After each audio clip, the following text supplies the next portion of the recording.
Shalom, jemaat yang dikasihi Tuhan kita Yesus Kristus. Saudara-saudara, malam hari ini kita akan memulai ibadah secara daring dari rumah masing-masing. Malam ini ibadah keluarga bernuansa Pelkat PKP dan akan dipimpin oleh Diaken Ibu Gebi Panggabean. Dalam masa sulit seperti sekarang ini, di mana pandemi belum berlalu, maka tugas dan tanggung jawab kaum ibu, kaum perempuan tidaklah mudah. Ibu harus menjadi teladan bagi anak-anak. Betapapun sulitnya ibu, harus mau merendahkan diri dalam melayani putra, putri, dan juga suaminya. Teladani Kristus yang telah merendahkan dirinya sebagai Allah dan menjadi manusia demi keselamatan dunia. Tentu tidaklah mudah, tapi lakukanlah semua itu demi kemuliaan nama Tuhan. Tetaplah semangat kaum perempuan. Tuhan selalu menyertai dan memberkati. Amin. Saudara-saudara yang dikasihi Tuhan, mari kita berdiri untuk mulai ibadah malam ini dengan memuji Tuhan untuk kemuliaan namanya. Kidung Jemaat 249, bait pertama, Serikat Persaudaraan.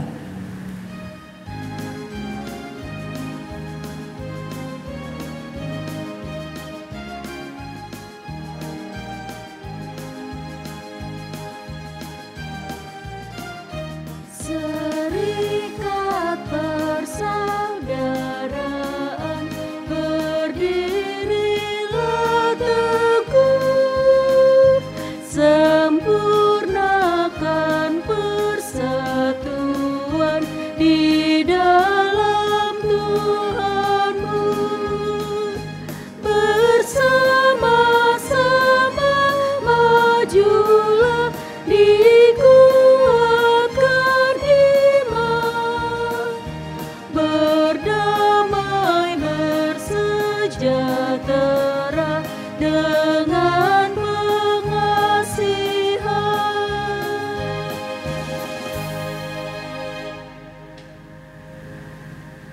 Mari kita berdoa. Ya Bapa yang bertakhta dalam kerajaan surga yang mulia, kami bersyukur atas kasih Tuhan kalau malam ini kami boleh bersekutu dengan Tuhan melalui puji-pujian serta mendengarkan firman-Mu. Berkati ibadah kami ini dari awal hingga akhirnya ya Tuhan. Biarlah hanya nama-Mu saja yang kami sembah dan kami puji. Dalam nama Tuhan Yesus Kristus kami berdoa. Amin.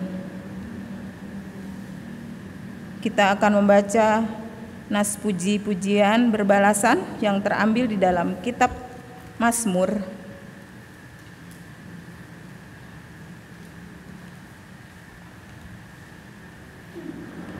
Kitab Mazmur 16 ayat pertama sampai dengan ayat yang kelima.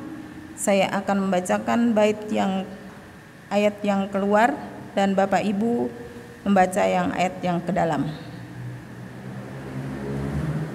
Bahagia orang saleh. Jagalah aku ya Allah, sebab padamu aku berlindung. Aku berkata kepada Tuhan, Engkaulah Tuhanku. Tidak ada yang baik bagiku selain Engkau. Orang-orang kudus yang ada di tanah ini, Merekalah orang mulia yang selalu menjadi kesukaanku. bertambah besar kesedihan orang-orang yang mengikuti Allah lain. Aku tidak akan ikut mempersembahkan korban curahan mereka yang dari darah, juga tidak akan menyebut-nyebut nama mereka di bibirku. Ya Tuhan, Engkaulah bagian warisanku dan pialaku. Engkau sendirilah yang menentukan bagian yang diundikan kepadaku. Jemaat silakan duduk kembali. Sebelum kita mendengarkan firman Tuhan, kita memuji kembali dari Gita Bakti 61, bait pertama dan yang keempat, Tuhan ajarkanlah kehendak-Mu.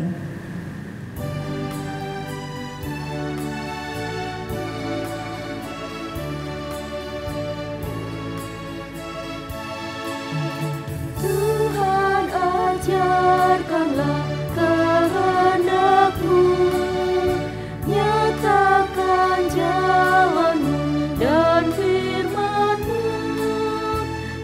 serahkan hidupku pada bimbinganmu, dekatkan diriku kepadamu.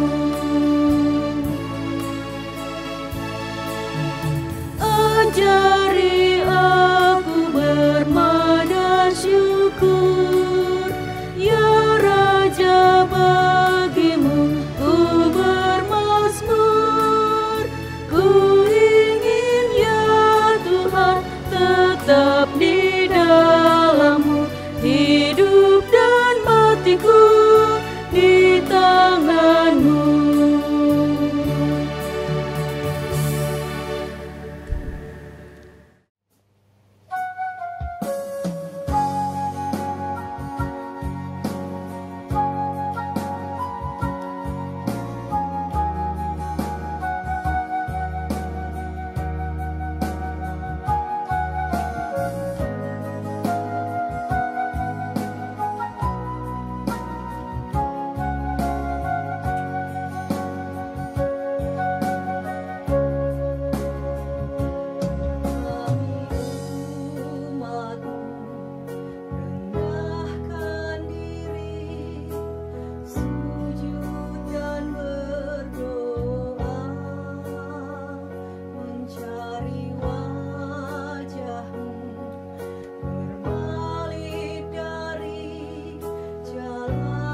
Bapak Ibu yang dikasihi oleh Tuhan kita Yesus Kristus, sebelum kita membaca serta merenungkan akan berita firman Tuhan, mari kita minta penerangan akan Roh Kudus. Kita berdoa.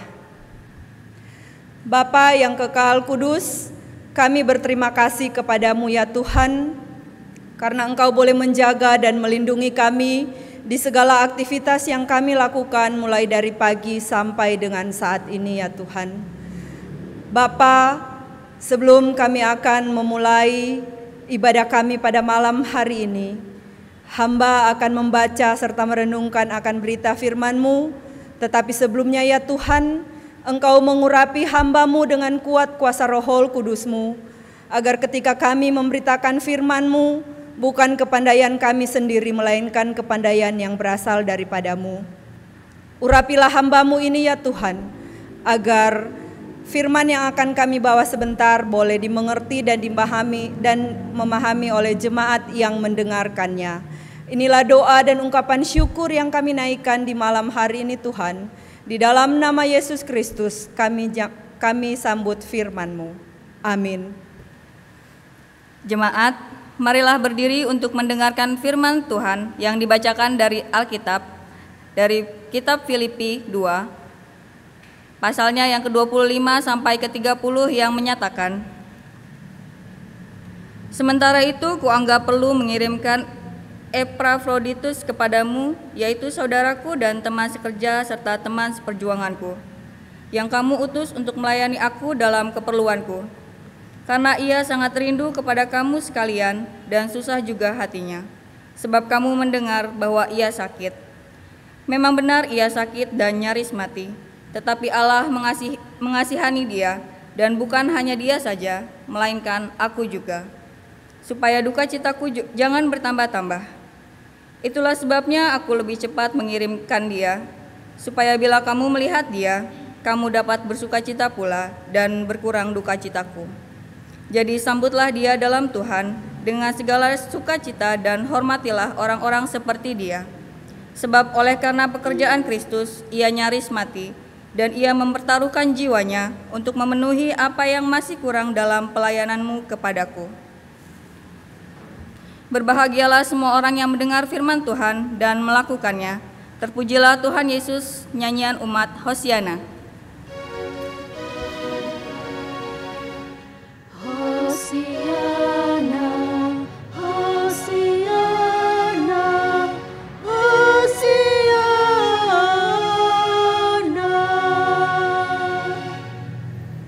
Shalom. Bapak Ibu yang dikasihi oleh Tuhan kita Yesus Kristus, renungan kita pada malam hari ini terambil dalam pembacaan kita tadi, yakni Filipi pasalnya yang kedua, ayat 25 sampai dengan 30, dan diberi judul Teladan Pelayanan. Saudara-saudaraku yang dikasihi oleh Tuhan kita Yesus Kristus, pertanyaan saya pada malam hari ini,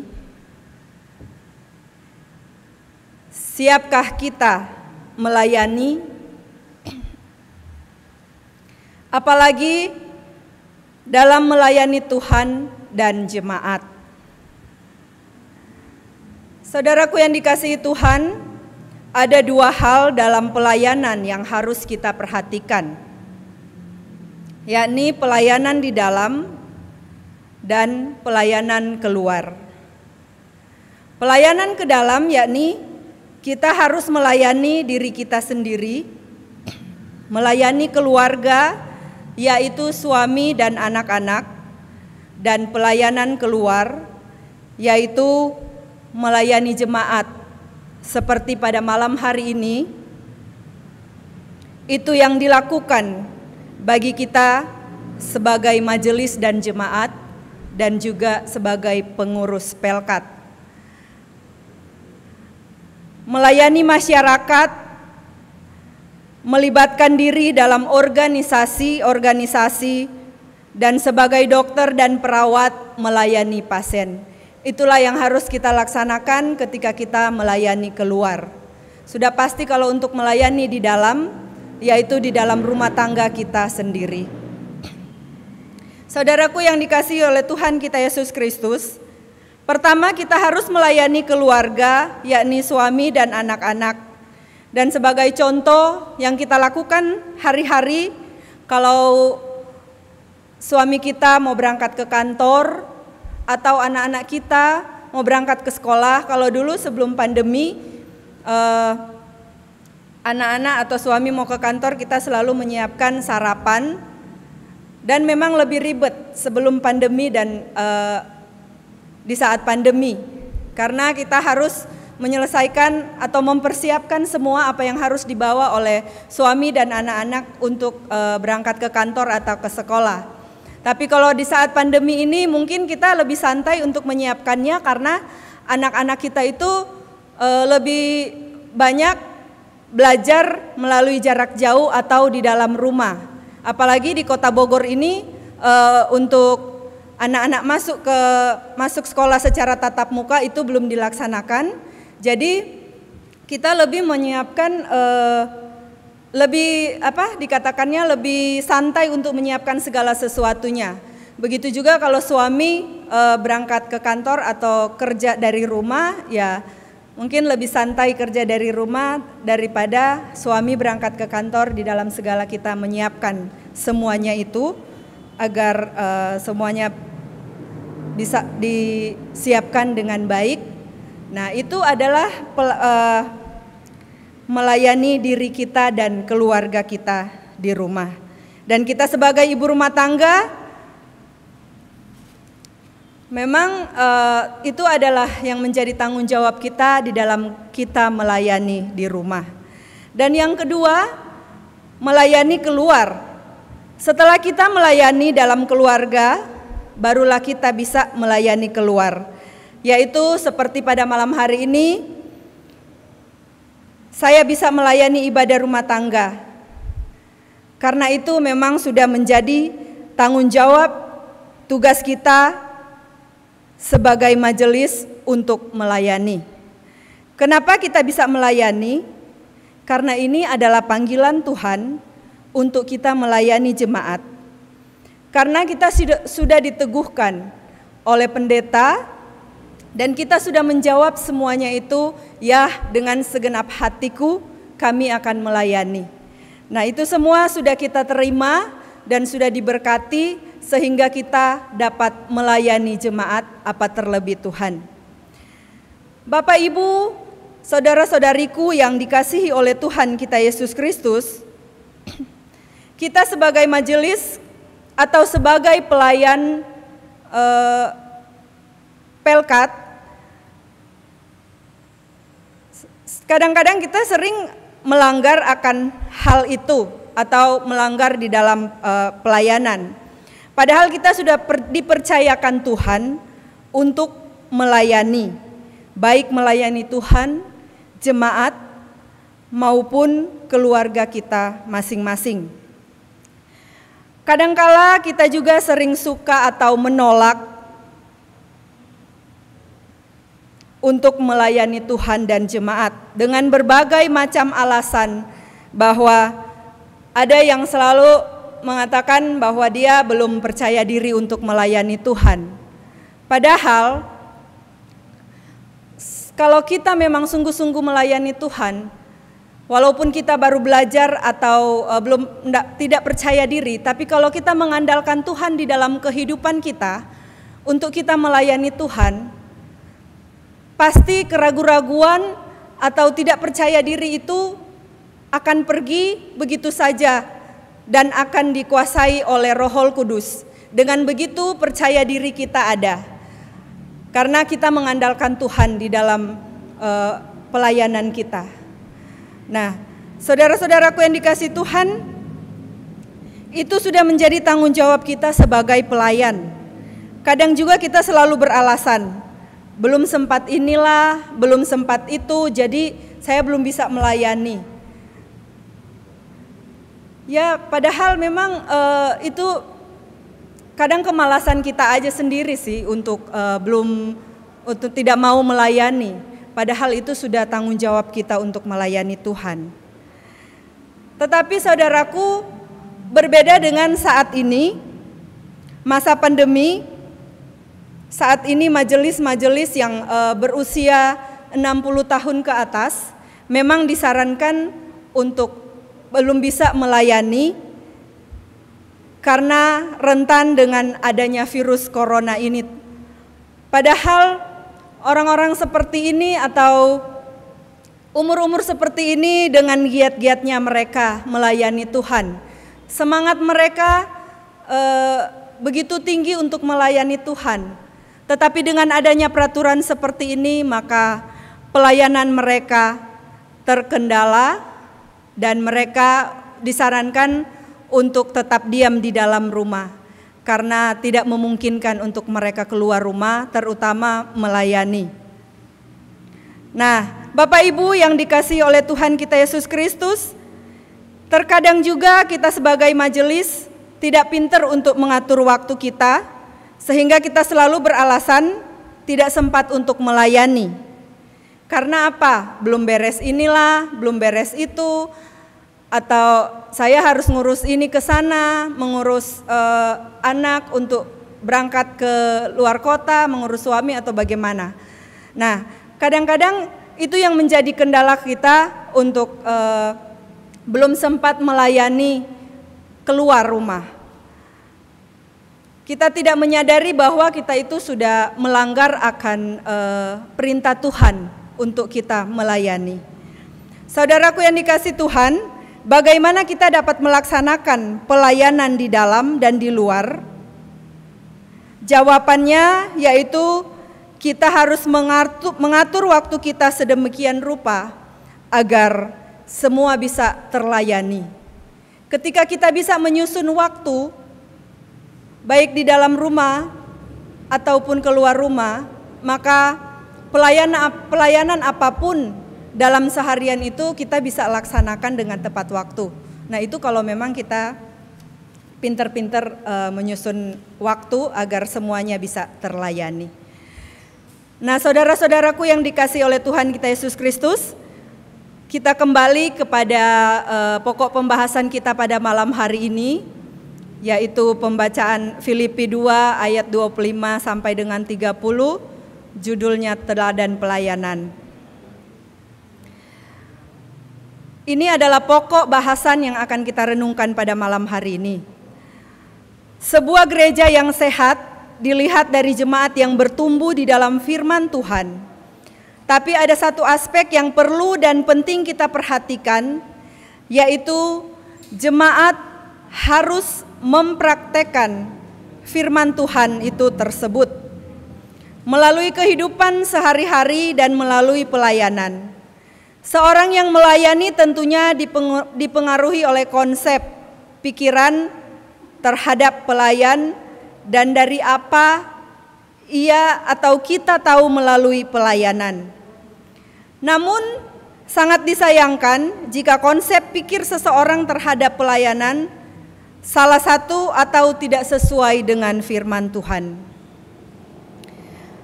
Bapak, Ibu, saudara-saudaraku yang dikasihi oleh Tuhan kita Yesus Kristus, mari kita kembali pada pokok pembahasan kita malam hari ini.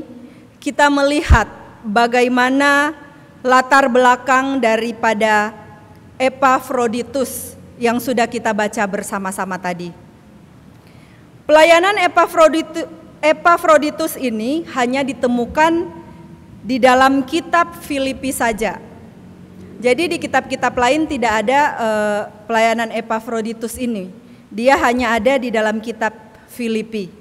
Dan memang saya juga baru tahu tentang Epafroditus ini dan namanya pun juga saya baru tahu setelah membaca kitab Filipi 2 ini. Epafroditus baru kita dengar, dan ini Epafroditus ini adalah orang Makedonia yang merupakan salah satu jemaat di Filipi.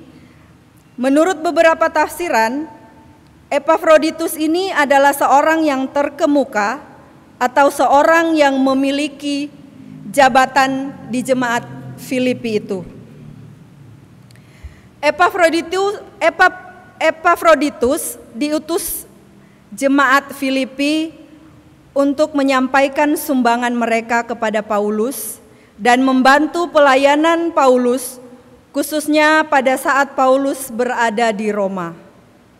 Epafroditus menjadi salah satu ciri jemaat yang bertumbuh kerohaniannya setelah mendengar dan mempelajari akan firman Tuhan. Pelayanan dia sangat memukau, bisa dikatakan. Karena apa? Walaupun dia sakit dan hampir mati, tetap dia melaksanakan pelayanannya.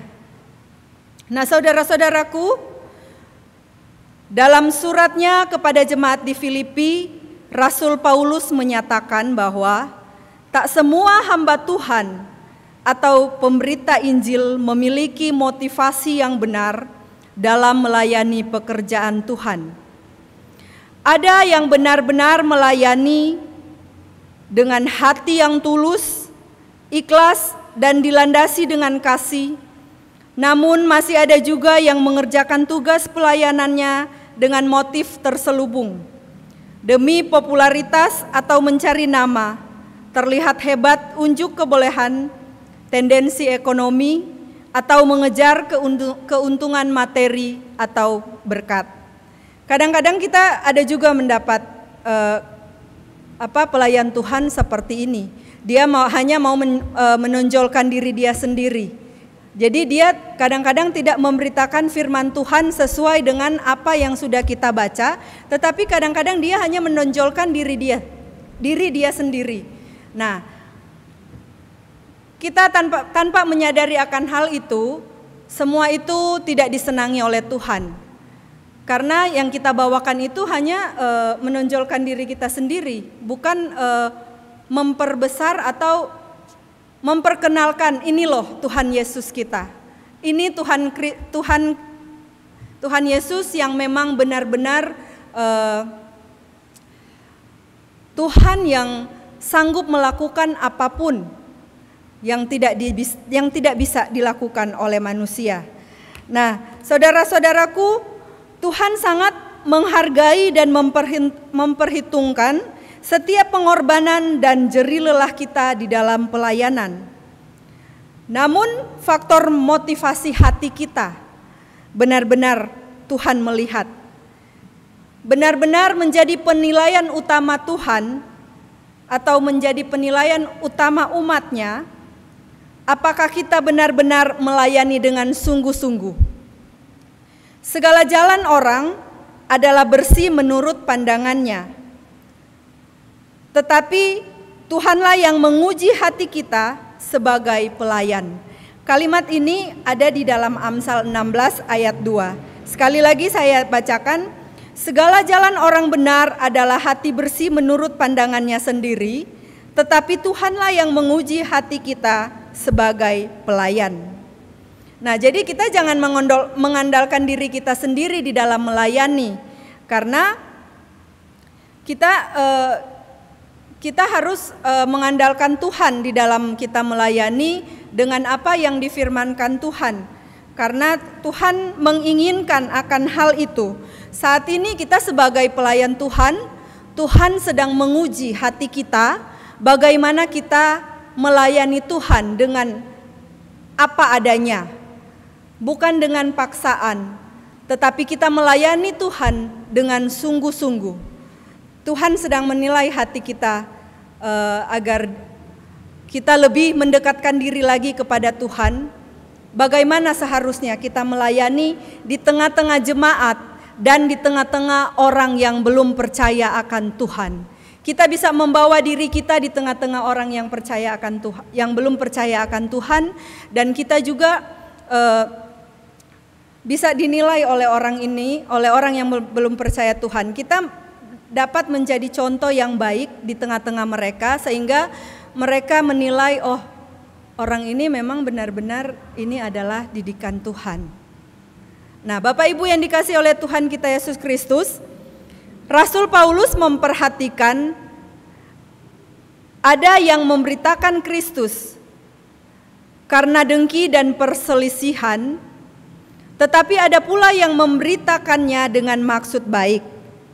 Mereka memberitakan Kristus karena kasih, sebab mereka tahu bahwa aku ada di sini untuk membela Injil. Tetapi yang lain karena kepentingan sendiri, dengan maksud yang tidak ikhlas. Sangkanya demikian, mereka memperberat bebanku di dalam penjara. Ini ada dalam Filipi 1 ayat 15 sampai dengan 17. Bapak, Ibu, saudara-saudariku yang dikasihi oleh Tuhan kita Yesus Kristus, sampai saat ini masih ada hamba-hamba Tuhan yang dalam menyampaikan firman Tuhan bukan karena Kristus. Fokus utama dalam pemberitaannya, tetapi pribadi sendiri yang ditonjolkan dan dikedepankan. Yohanes 3 ayat 30 mengatakan, ia harus makin besar tetapi aku harus makin kecil. Di dalam arti kata, Yohanes mengatakan kita harus lebih memperbesarkan lagi nama Tuhan, mempermuliakan lagi nama Tuhan, bukan memperbesar nama kita sendiri. Karena kalau tanpa Tuhan Yesus maka semua yang kita lakukan itu adalah sia-sia. Bapak, Ibu, saudara-saudariku yang dikasihi oleh Tuhan kita Yesus Kristus, kita seharus semakin memperbesarkan dan mempermuliakan nama Tuhan. Bukan dengan nama kita yang harus kita perbesarkan. Ada pula hamba Tuhan yang dalam khotbahnya sering membicarakan kelemahan atau menjatuhkan rekan sepelayanan atau sesama hamba Tuhan. Itu banyak kita dapati, apalagi sekarang pelayanan melalui YouTube itu makin banyak yang saya lihat, dan saya juga melihat banyak juga ada yang menjatuhkan sesama rekan pelayanan. Ada pemberitaan Injil yang selalu berkata-kata manis supaya menyukakan telinga orang yang mendengarnya. Tema khotbahnya selalu meninabobokan, enggan menyampaikan firman yang keras, enggan menegur dosa, takut dan tidak disukai oleh jemaat.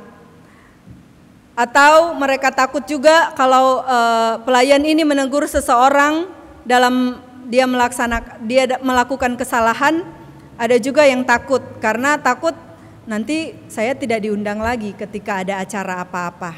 Nah, kadang-kadang ada yang seperti itu saudara-saudaraku. Nah, jemaat yang dikasihi Tuhan, firman Tuhan pada malam hari ini, marilah kita melihat akan contoh Epafroditus yang memang benar-benar melayani dengan kesungguhan hati. Walaupun ia sudah sakit dan hampir mati, tetapi betapa hebatnya dia, betapa semangatnya dia untuk melayani Tuhan. Dan sebagai kesimpulan di dalam khotbah kita pada malam hari ini, tentang teladan pelayanan Epafroditus, yaitu fokus pelayanan Epafroditus adalah Tuhan, bukan berfokus kepada siapa yang ia layani. Di dalam melayani dibutuhkan kerendahan hati dan kesungguhan hati melayani dengan rendah hati. Berarti mengerjakan pelayanan dengan sungguh-sungguh tanpa harus melihat status sebagai pelayan Tuhan di dalam bidang apa. Tetaplah taat dan setia kepada Tuhan. Epafroditus sebagai pelayan Tuhan yang melayani dimanapun ia berada, walaupun ia sempat sakit dan hampir mati, namun ia tetap percaya dan taat serta setia melayani Tuhan. Jangan takut, sebab belas kasih Tuhanlah yang menyembuhkan Epafroditus saat ia sakit dan nyaris mati. Ini bukti merupakan penyertaan Tuhan terhadap setiap orang yang mau dengan taat dan setia melayani Tuhan. Nah, saudaraku yang dikasihi oleh Tuhan kita Yesus Kristus, marilah kita sebagai pelayan Tuhan merendahkan diri dan hati kita di dalam melayani Tuhan, jangan dengan tinggi hati, agar pelayanan kita diberkati oleh Tuhan. Milikilah motivasi yang benar dalam melayani Tuhan dan tetaplah menjadi Kristus sebagai tema utama di dalam pemberitaan firman Tuhan. Tekad kita untuk melayani Tuhan, yaitu kita mau menjadi pelayan Tuhan dan memohon kepada Tuhan agar kita selalu melatih diri, meneladani Kristus, supaya kita layak menjadi hamba-Nya. Marilah kita Bapak Ibu, saudara-saudariku, baik sebagai majelis jemaat maupun sebagai pelayanan kategorial, kita mencontohkan apa yang dilakukan oleh Epafroditus sebagai pelayan Tuhan yang setia. Walaupun dia sakit dan hampir mati, dia tetap melayani Tuhan. Jangan kita selalu menjadi senjata bagi kita untuk tidak melayani Tuhan karena sakit, atau memang sakit kalau masih bisa kita berdiri dan berjalan, ya ayolah kita melayani Tuhan. Tetapi kalau memang sudah tidak bisa berdiri, berjalan, ya apa mau dikata, itu semua kehendak Tuhan yang jadi, bukan kehendak kita. Bapak Ibu yang dikasihi Tuhan, kiranya firman Tuhan kita pada malam hari ini boleh menjadi pedoman di dalam kehidupan kita dan boleh menjadi contoh di dalam keluarga kita masing-masing maupun jemaat serta masyarakat yang ada di lingkungan kita. Tuhan memberkati ibadah kita pada malam hari ini. Amin.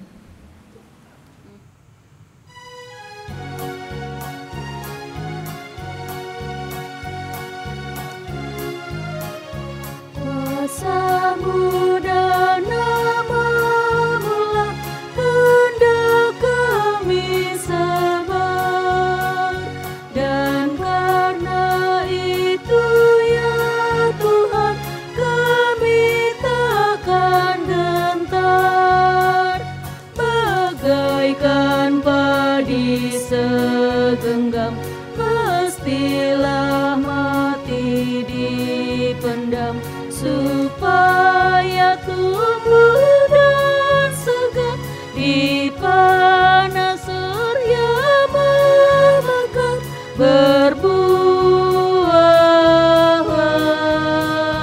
tuaian pun besar.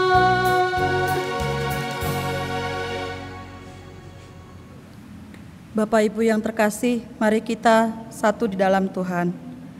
Ya Aba, ya Bapa, kami datang kepadamu hari ini dalam ungkapan syukur atas semua anugerah-Mu. Saat ini kami membawa pergumulan dan pengharapan kami kepadamu. Kami berdoa untuk kelangsungan hidup kami sebagai umat-Mu. Pandemi COVID-19 ini menciutkan hati kami. Kami dibayang-bayangi dengan kematian. Kami mohon berikanlah kekuatan pada kami untuk dapat melewati semua ini. Berikanlah kesembuhan bagi semua keluarga, saudara, dan sahabat-sahabat kami yang terkapar, yang saat ini menjalani isolasi mandiri maupun dirawat di rumah sakit. Berikanlah ketabahan dan kesabaran bagi mereka ya Bapa. Ya Bapa, tolonglah para pemimpin kami, sehingga dengan hikmat-Mu mereka menjalankan roda pemerintahan ini di tengah ancaman berbagai COVID-19, karena masyarakat merasakan dampaknya. Mereka kehilangan pekerjaan, sumber penghidupan, dan dampak-dampak sosial lainnya. Kuatkanlah mereka, ya Bapa, dalam memperjuangkan kehidupan kami. Berdoa untuk para medis dan ilmuwan, agar dengan hikmat dan kasih setia-Mu, mereka dapat berusaha menghentikan pandemi ini. Mereka dapat menemukan obat atau vaksin yang tepat untuk menolong mereka yang terkapar. Ya Bapa, kami juga datang membawa pergumulan dalam penata layanan Gereja GPIB Petra Bogor dalam masa pandemi ini. Warga jemaat kami yang mengalami dampak dari badai ini, kuatkan dan berikanlah pertolongan-Mu, mereka yang sakit di rumah maupun di rumah sakit.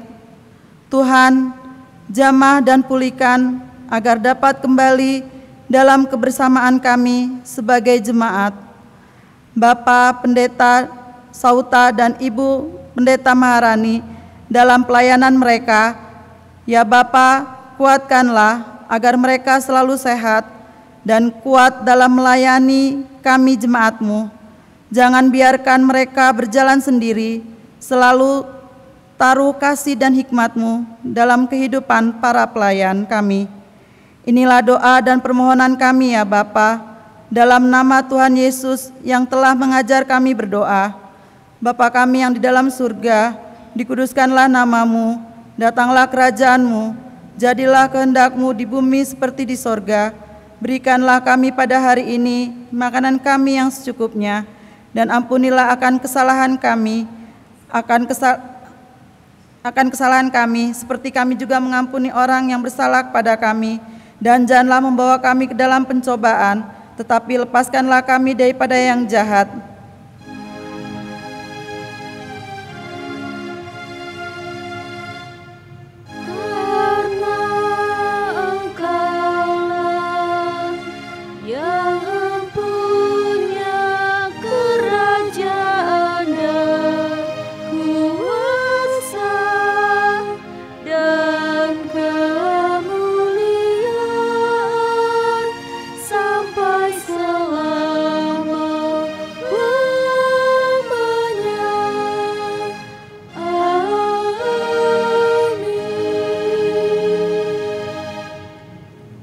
Jemaat yang dikasihi Tuhan, marilah kita mengucap syukur dan memberikan persembahan kepada Tuhan sambil mengingat nas Alkitab yang terambil di dalam 2 Korintus 8 ayat yang ke-15 yang menyatakan,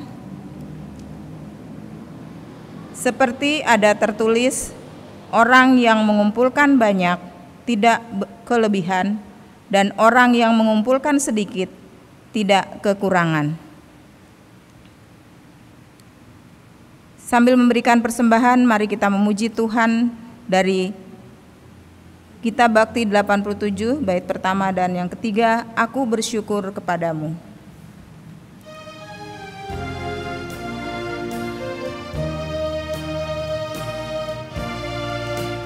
Aku bersyukur padamu Tuhan atas karunia dan kasih-Mu.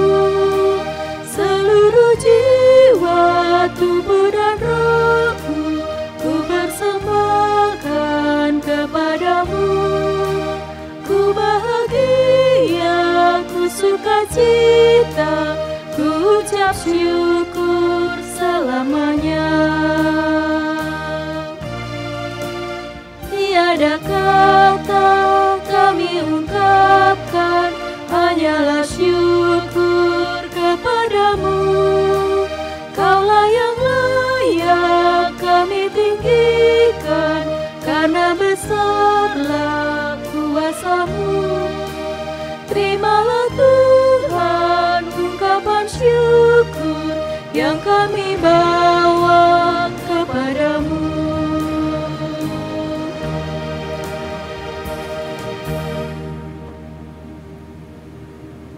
Jemaat yang kekasih, mari berdiri kita berdoa untuk persembahan kita.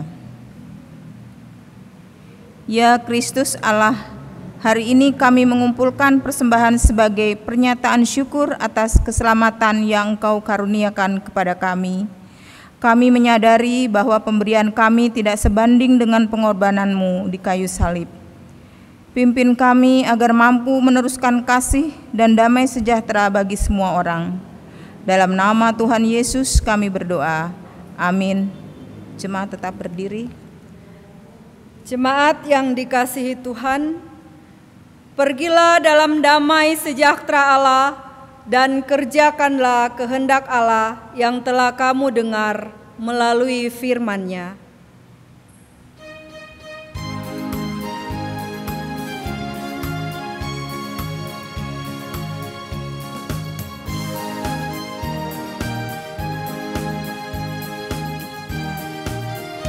Firman Tuhan sudah kau dengar, laksanakan dalam hidupmu. Firman Tuhan hendaklah kau sebar pada orang di sekeliling.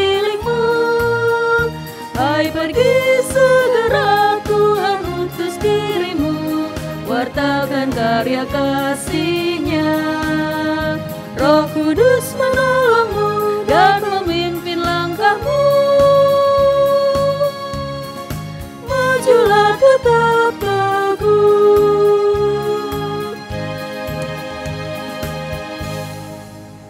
Jemaat yang dikasihi Tuhan, arahkanlah hati dan pikiranmu kepada Allah dan terimalah berkat-Nya. Allah sumber kebaikan sejati, kiranya senantiasa memberikan engkau hal-hal baik dalam setiap langkah kehidupanmu. Kristus Sang Penebus dunia, kiranya memberkati pesiarahan hidup pemberianmu yang penuh dengan berbagai kecemasan akibat pandemi global. Roh Kudus Sang Perisai kiranya membimbing setiap tapak-tapak kecil yang kita jalani demi kebaikan bersama saat ini sampai selama-lamanya.